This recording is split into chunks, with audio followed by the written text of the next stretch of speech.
Po falimentojmë, po na digjen pajisjet dhe po hedhim mallin poshtë, shprehen në protestën e tyre pronar të bizneseve të ndryshme në fshatin Oficinë e Vjetër të Bashkisë Patos.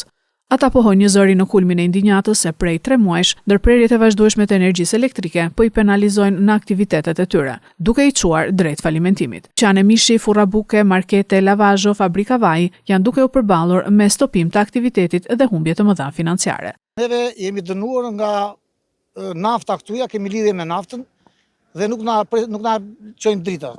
U kam prej aty se s'kam paguar lekët, ne jemi abonent të rregullt, pagojmë lekët, jemi 11 biznese që nuk kemi drita. Na punë naftës, s'kam paguar lekët nafta, na presin edhe aty edhe neve. Prandaj ne duam zgjidhje. Këtu është bën një linjë para 2-3 vjetësh, ajo linjë u bë për neve bizneset dhe përfundimisht pastaj nuk na furnizonin dot, sepse është çuar aparati më i vogël, ku diun se nuk jam specialist i naftës. Dhe na çon prapë në nafta. Dhe nafta ne tani nuk kemi drita. Na prin na 1 orë, na 2 orë në ditët. Prej sa ditësh është kjo situatë që ka ndërprerur? Kjo situatë po bën mbi 2 muaj, 3 muaj, sepse nuk e di kjo nafta këtu darka me humbje. 3 ditë ore. I kam për një bardhje, unë sot me erdi rada se kishe parë, sot ai ka pre dritat.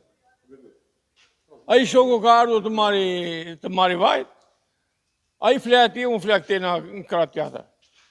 Erda për të marrë bukë, marrë gjithnjë bukë të furri, edhe nuk ka bukë. Qa të bëjmë?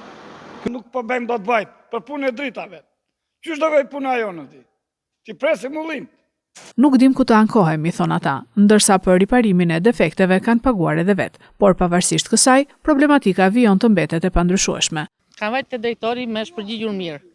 Vjen puna, elektriku nuk më përgjigjet. Marrë në telefon të elektriku, më thonë që nuk kemi zgjidhje, s'kini qatë beni kontratë të retë, kaloni me shtetin, shumë gjera.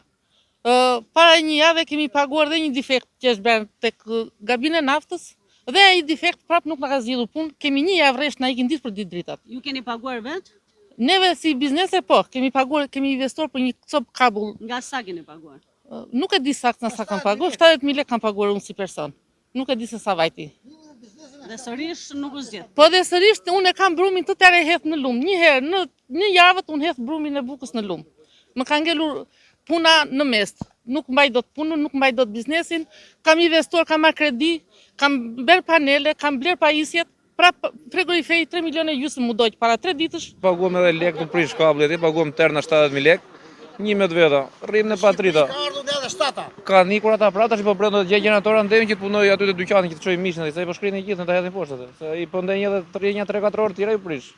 Aktiviteti jo normal i këtyre bizneseve ka penalizuar jo vetëm banorët e zonës, por edhe të fshatrave përreth. Ata apelojnë një zëri për zgjidhje të shpejtë ose shkëputje nga linjat e naftës.